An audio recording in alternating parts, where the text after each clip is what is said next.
Вань, все больше и больше людей в Польше открывают ИП и нуждаются в получении вида на жительство на основе ИП в Польше. Хочу сегодня разобраться для нас и для наших зрителей, как это работает, как гарантированно получить ВНЖ на основе ЙОДГ.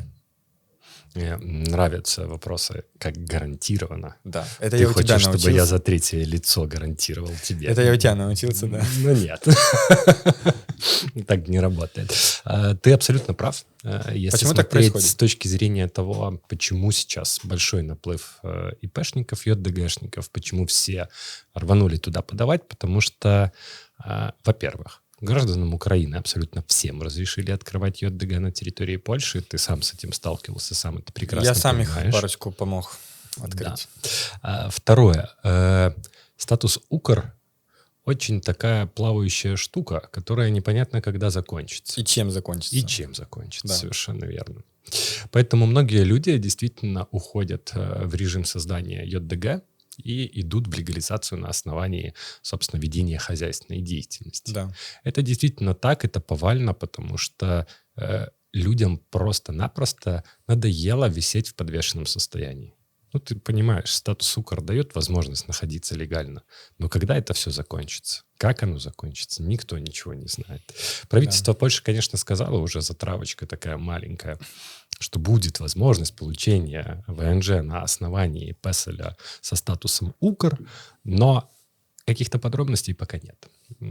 Поэтому люди смотрят в сторону ЙОДГ, смотрят в сторону открытия ИП и легализации на основании, собственно, ведения хоздеятельности. Если говорить про требования, которые выставляет государство для того, чтобы ты получил ВНЖ, как иностранец, то они идентичны с требованиями к компании. То есть у нас есть 3 варианта, 3 пункта, которые мы должны выполнить, один из 3. Первое – это заработать 12 среднестатистических зарплат в периоде года на ИП, то есть 92 тысячи злотых получить в виде прихода, с этого уплатить ПИТ и потом вывести деньги, собственно, себе в виде заработной платы. И сейчас важный вопрос. Да. Неважно, какая у тебя форма налогообложения, потому что там есть 2 формы. Есть от чистого прибыли, есть от оборота. Да, совершенно верно. Ты должен заплатить налог от прибыли, и вне зависимости от того, как ты работаешь, на какой форме налогообложения. Рычал, тленевое или общее основание. То есть давай сейчас прям акцентируем внимание. Если Фиксируем у меня прибыль. ричаут, если у меня ричаут, то я просто плачу налог от этого в 92 тысячи злотых оборота как бы я должен сделать, и с этого заплатить налог в зависимости от той ставки, которая у меня на ричауте. Там 8,5%, для программистов, допустим, 12%, 15%, если ты фотограф. Все по-разному. Ну, это так. Не, это ставки правильные, да? Да. Второе, это если у тебя либо податок ленивый или шкала податкова, то просто доходы минус расходы, и вот у тебя фиксируется чистая прибыль, и она должна быть 92 тысячи. Совершенно верно. С этого ты должен заплатить подоходный налог, и тогда ты выполняешь это условие. Второй вариант. Ты можешь нанять 2 сотрудников на работу, которые не требуют дополнительного разрешения на территории Польши для того, чтобы приступить к работе. Но редко кто этим пользуется в рамках ЙОДГ, потому что все-таки это сотрудничество one-to-one. Ну, то есть, грубо говоря, ты и твой заказчик. И как бы на этом все.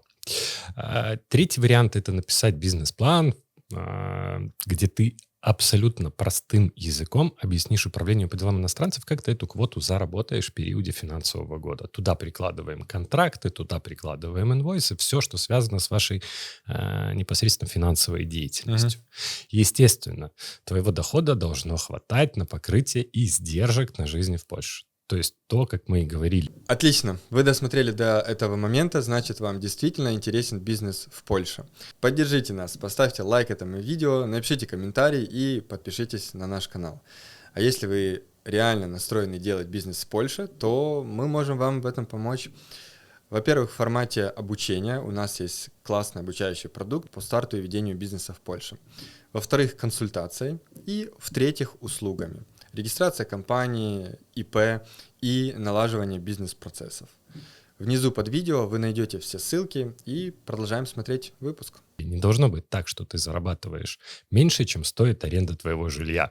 Вот, то есть все должно мэчиться между собой, все циферки должны быть в идеальном порядке. И в этом случае действительно есть возможность получения ВНЖ сразу же на долгосрочный период. Но ни в коем случае не надо выкидывать здесь два остальных варианта. Это отказ мотивированный, а он может быть, и к этому надо быть просто морально готовым. И второе, это ВНЖ только на год. Как мы и говорили, в принципе, если вам дают ВНЖ только на год, всегда есть возможность оспорить решение, особенно когда вы индивидуальный предприниматель, потому что, по сути, через год у вас вообще ничего не поменяется. У вас как был контрагент, так и останется. Возможно, у вас просто добавится новый, либо появится новый, старый отпадет. Но как бы от этого суть не поменяется. Поэтому, если мы получаем ВНЖ только на год, рекомендую апеллировать решение и получать сразу же его на 3 года. Это удлинит административный процесс в среднем 3-5 месяцев, но это поможет вам сократить, собственно, все нервы, затраченные, и время на открытие нового административного процесса через год. Ну да, то есть стоит потратить 3 месяца, чтобы потом получить карту все-таки на 3 года. Да, и совершенно на 3 года верно. забыть за эту историю. Окей, что по документам? Это были критерии, а какие документы нужны? Давай обсудим их. То есть вот прям все документы. Страховки, ПИТы, ШМИТы. Все стандартно. Собираем все документы, подтверждающие уплату налогов, уплату ЗУСов, не забываем про них в том числе. Показываем контракты с контрагентами, показываем страховку, показываем место, что нам есть где жить, и, естественно, подписываем контракт перед самой подачей для того, чтобы у нас договор аренды действовал еще как минимум год. Ну и, собственно, остальные документы, если есть семья, то есть свидетельство о рождении, и показываем, что у нас есть деньги на их содержание. Я бы еще добавил бы фактуры, вот именно инвойсы. Да, это все относится к финансовым документам. Все к финансовым. Да. Окей, то есть это весь список документов. Получается, внесок заполненный, это фотографии, внесок, давай проговорим. Фотографии, внесок, оплата государственного сбора. Если мы говорим про государственные пошлины, то в режиме рассмотрения административного процесса на основании хозяйственной деятельности госсбор будет составлять 440 злотых. Есть еще 2 документа, которые будут необходимы. В случае подачи нам нужен будет документ, который подтверждает, что мы не должны денег налоговой инспекции. И второй документ опциональный. Если есть представитель, который, собственно, отвечает за ход административного процесса, то нужна обязательно доверенность к нему. И этот сбор тоже должен быть. Да? Да, совершенно верно. Этот сбор тоже должен быть оплачен. Если говорить про сроки, то мы возвращаемся опять-таки к классической схеме, но говорим сейчас про Мазовецкое воеводство, то есть от момента, когда вы решили, до момента, когда мы ножками придем в управление по делам иностранцев, будем держать вас за руку и подавать все документы за вас, пройдет примерно минимум 5 недель. Поэтому это сразу можно закладывать. Второй нюанс. От момента, когда мы сложили документы, подали их в управление по делам иностранцев, пройдет примерно 3-4 месяца до вынесения позитивного решения. Ну и третий этап – это получение непосредственно документов уже в руки. Как правило, здесь проходит от 3 до 5 месяцев в зависимости, опять-таки, от управления, насколько быстро получение документов каких? Самого пластика? Ты самого пластика и децизии положительной. Децизия – это решение. Давай подведем резюме и объективно скажем людям, почему Польша может быть классным, адекватным местом, где можно открывать ИП, и на основе него легализироваться и строить свою жизнь. Честно, Польша, наверное, сейчас один из самых топовых вариантов, если мы сравниваем цифры в рамках уплаты налогов, если мы сравниваем условия, при которых мы получаем ВНЖ, если мы сравниваем с точки зрения менталитета, в том числе где-то похожего на наш языка, немаловажный фактор, потому что так или иначе надо коммуницировать.